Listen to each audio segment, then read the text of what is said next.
So welcome to the HubFizz Live show, where you can get ideas to help your eco-conscious business grow.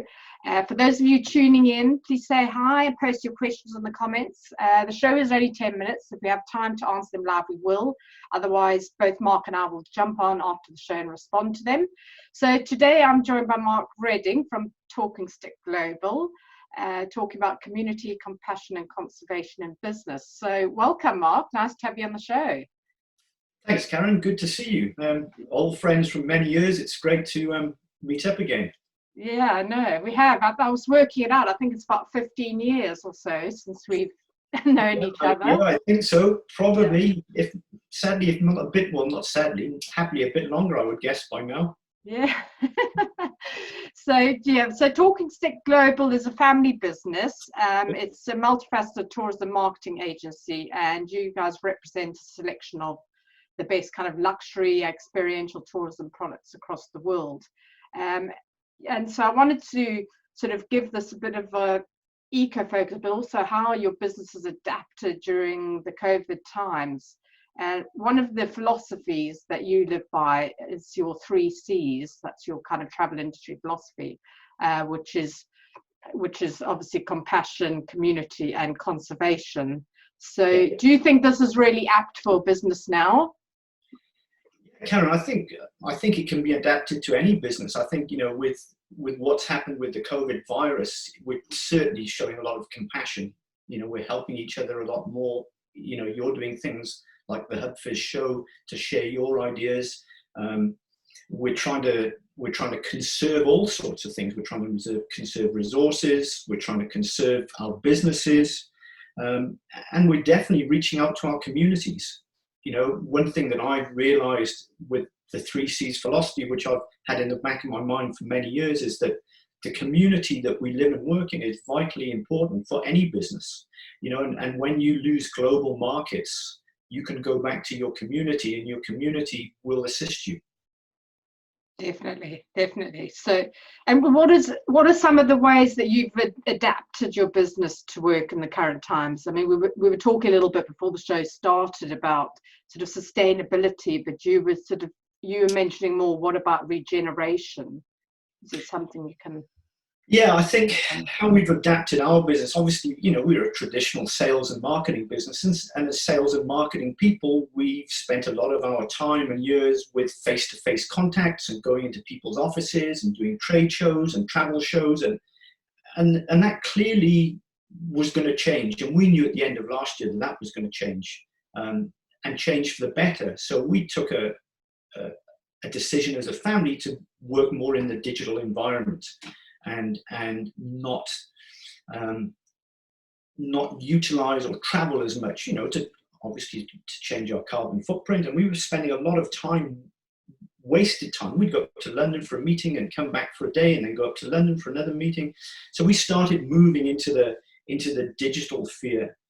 So we could have sustained our business as it was, but we could rejuvenate our business and freshen up our business and put something back into our business by changing the direction and better utilizing the resources. And at the time, we didn't know, we weren't expecting COVID to come along.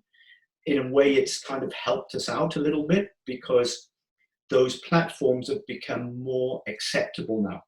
It's more acceptable to do a webinar or to contact people on not going to a show like World Travel Market, but have a global show which can be done digitally.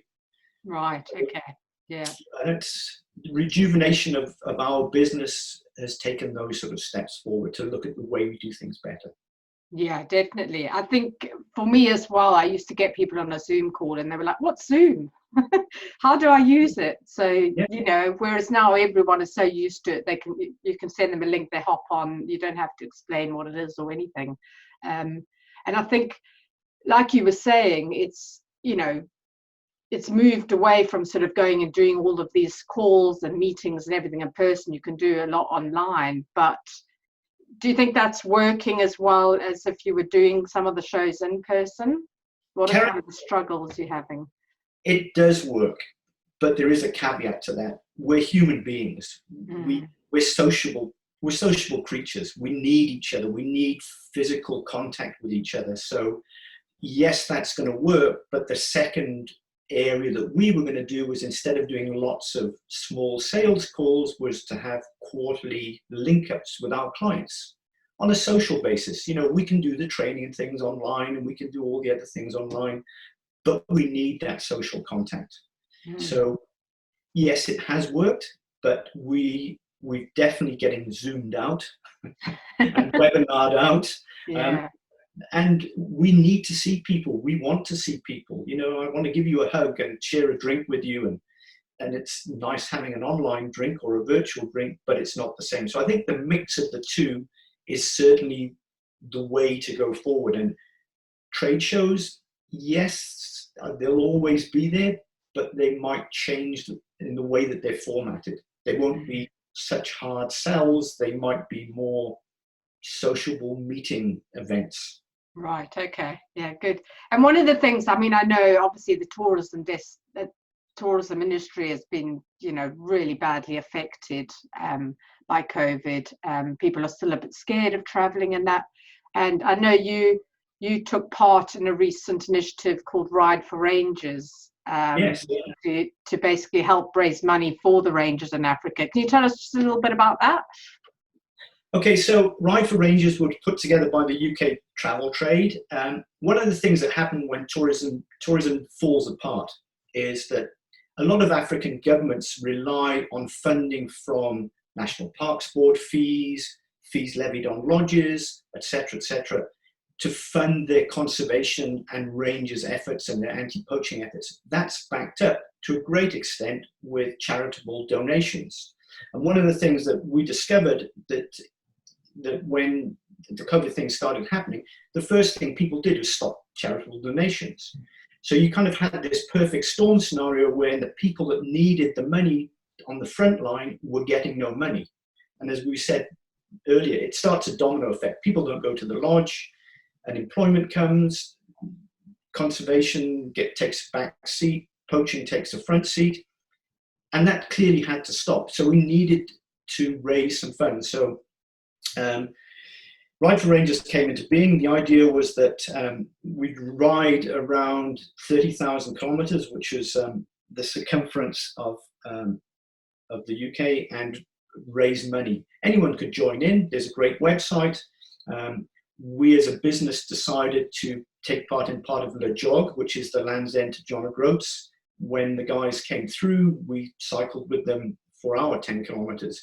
And it was nice because we reconnected with our travel community and a lot of our friends. We raised funds. To date, £137,000 has been raised by Ride for Rangers. It's kind of not only the UK, there are initiatives going on in lodges in Africa. Travel operators in the United States have all got on board with it. The nice thing is that there's a very philanthropic family who have pound matched everything that Ride for Rangers has raised. So there's now £275 in the Ride for Rangers kitty, which will be administered through Tusk. Okay. And that money will go to support wildlife and conservation projects throughout Africa, whether it's feeding the guys so they can stay in the field, or supporting any type of organization that is conservation based. So, you know, it was just something that some of the guys in the UK came up with.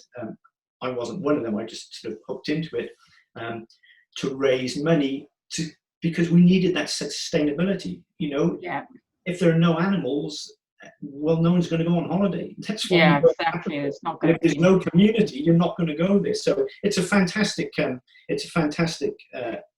ongoing initiative. So, you know, I'd certainly encourage everyone to have a look at rideforrangers.org and get involved and see what you can do. Okay, fantastic. That's really great. We've come near to the end now. Anyway, I did tell you it goes pretty quickly.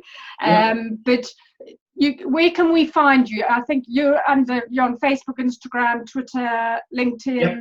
Yeah, at Talking Global. Yeah, at Talking Stick Global, you can certainly find us there. And anything that if anyone in your community wants to reach out to us or me, then happy to to share any of my knowledge or thoughts with you guys.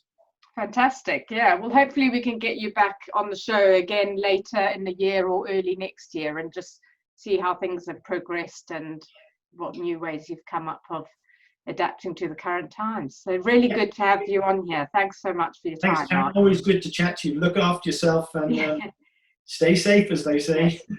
And for all of those listening in, we'll jump on after the show. If you've got any questions or anything, we will respond to those as soon as we can throughout the day. And next week, we will be talking to Sally Mittick of Natural Spa Supplies. She runs an eco business, which is booming at the moment, selling products which are all plastic-free, chemical-free, and also based on ancient traditions. So really exciting. So thank you for tuning in. Thanks again, Marc, for joining us. And we will see you next week.